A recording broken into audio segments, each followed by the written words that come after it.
Arrêtez tout ce que vous faites. Ce que je vais vous révéler dans les prochaines minutes pourrait changer votre perception de l'avenir économique de la France. La dette publique française vient de franchir un seuil symbolique et inquiétant.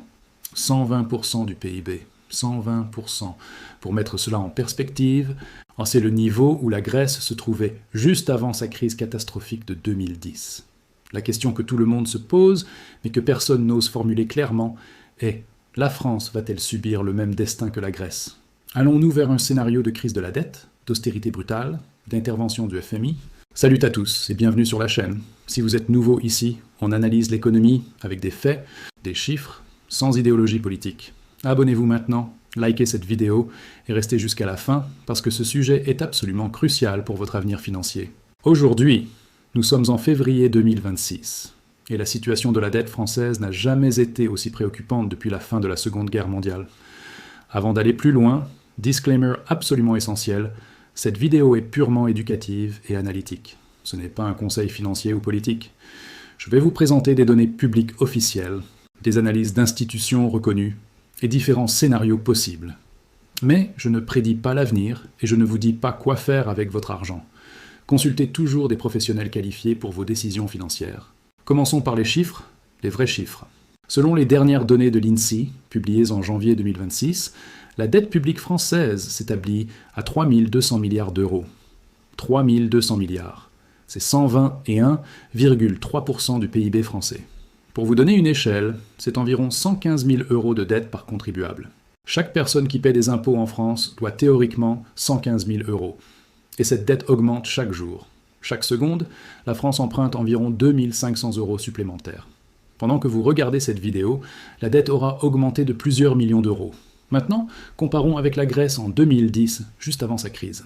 La Grèce avait une dette de 129% du PIB, pas si loin de notre situation actuelle. Elle avait un déficit budgétaire annuel d'environ 10%. La France aujourd'hui, environ 5,5% selon les dernières prévisions du gouvernement, mais certains économistes estiment que cela pourrait atteindre 6%. La Grèce avait perdu la confiance des marchés. Les taux d'intérêt sur sa dette explosaient. À un moment, elle devait payer plus de 25% pour emprunter à 10 ans. La France aujourd'hui, selon les données de l'agence France Trésor de janvier 2026, nous payons environ 3,2% pour emprunter à 10 ans. C'est gérable pour le moment, mais c'est en hausse progressive.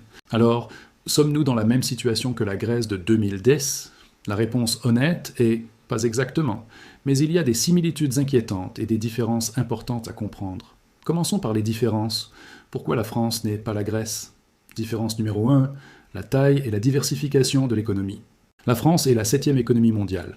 Elle a une industrie diversifiée, des entreprises multinationales, une agriculture puissante, un secteur des services développé, un tourisme majeur.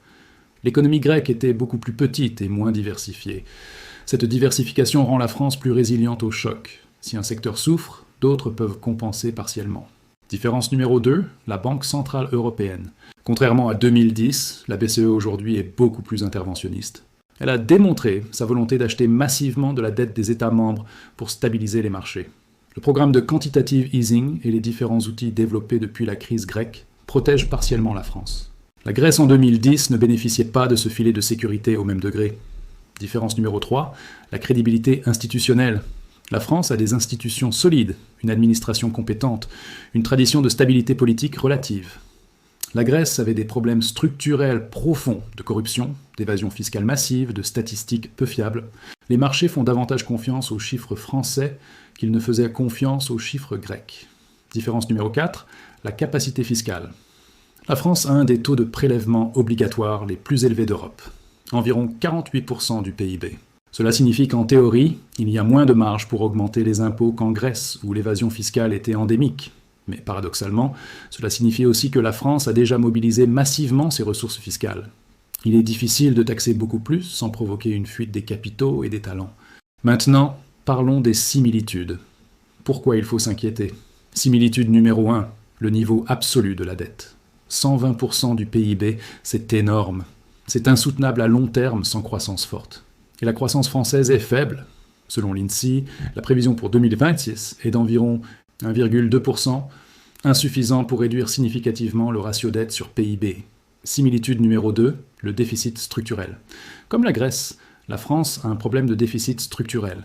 Ce n'est pas juste une question de conjoncture économique difficile. Même en période de croissance, la France dépense plus qu'elle ne collecte en recettes. Le déficit structurel français est estimé à environ 3 à 4% du PIB, selon l'OCDE. Cela signifie que même avec une économie au plein emploi, la France continuerait à s'endetter. Similitude numéro 3, la difficulté des réformes.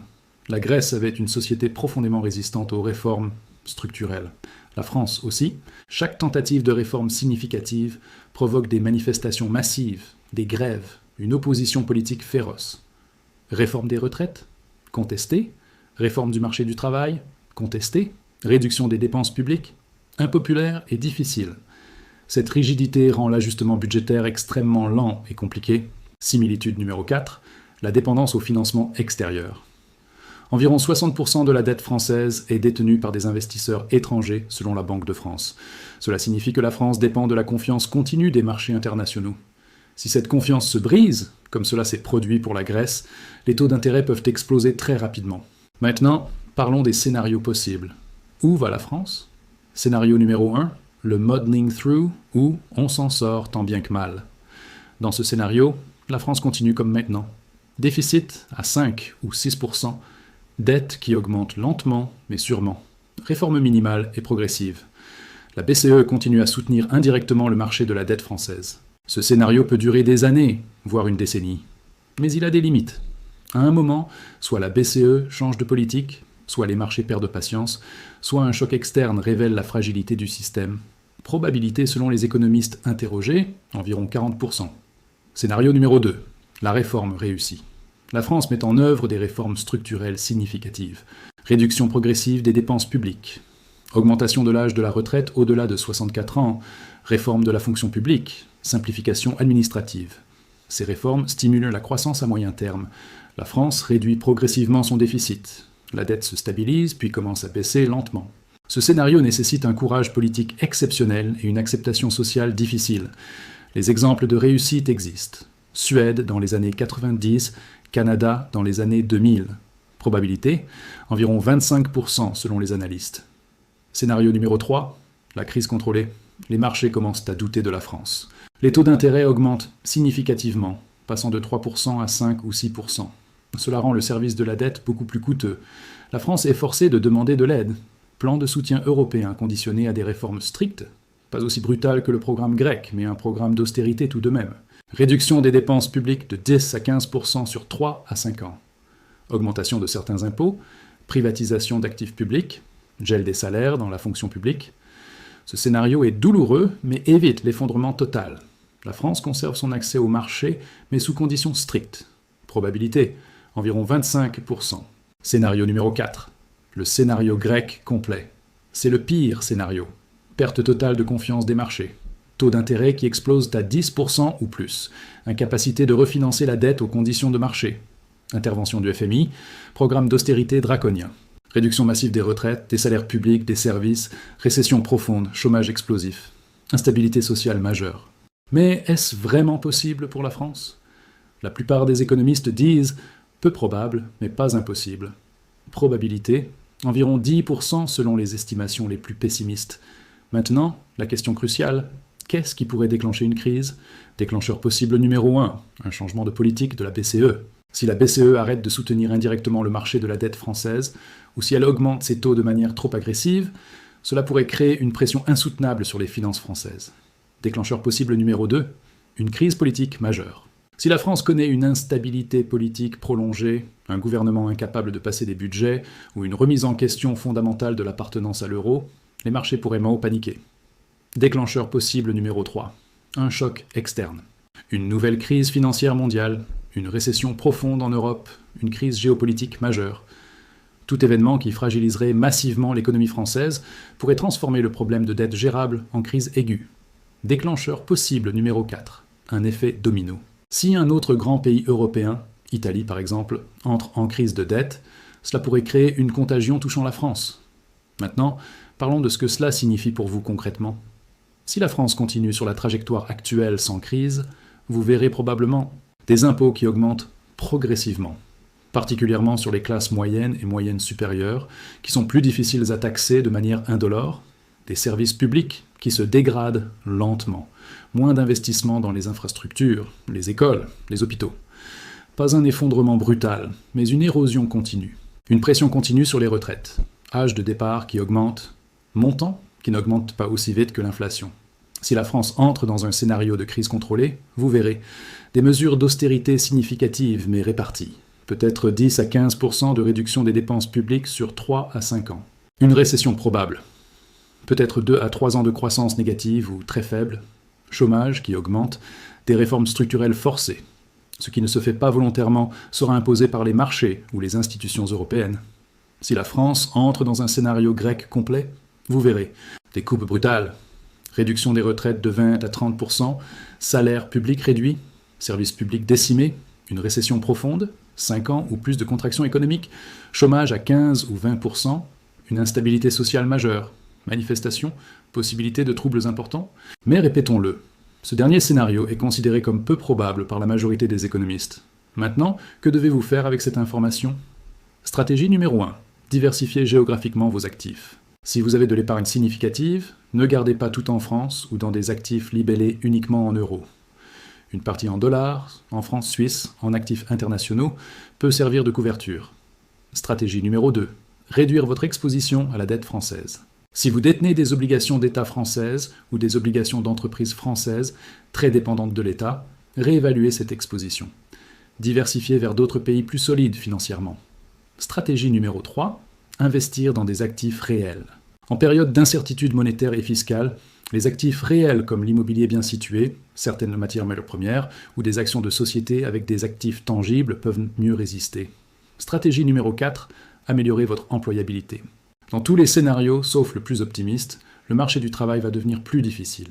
Investissez dans vos compétences. Restez adaptable et flexible. Stratégie numéro 5. Réduire vos dettes personnelles. Si une crise arrive, avoir peu ou pas de dette personnelle vous donnera une marge de manœuvre vitale. Évitez les endettements excessifs, même si les taux semblent attractifs. Mais soyons clairs sur un point absolument essentiel. Je ne vous dis pas de paniquer. Je ne vous dis pas que la crise est certaine. Je vous dis simplement que le niveau de dette de la France crée des risques réels qui méritent d'être compris et pris en compte dans vos décisions. La majorité des scénarios ne sont pas catastrophiques. Mais la probabilité d'un scénario difficile n'est pas négligeable non plus. Résumons les points clés. 1. La dette française a dépassé 120% du PIB, un niveau historiquement associé à des crises potentielles. 2.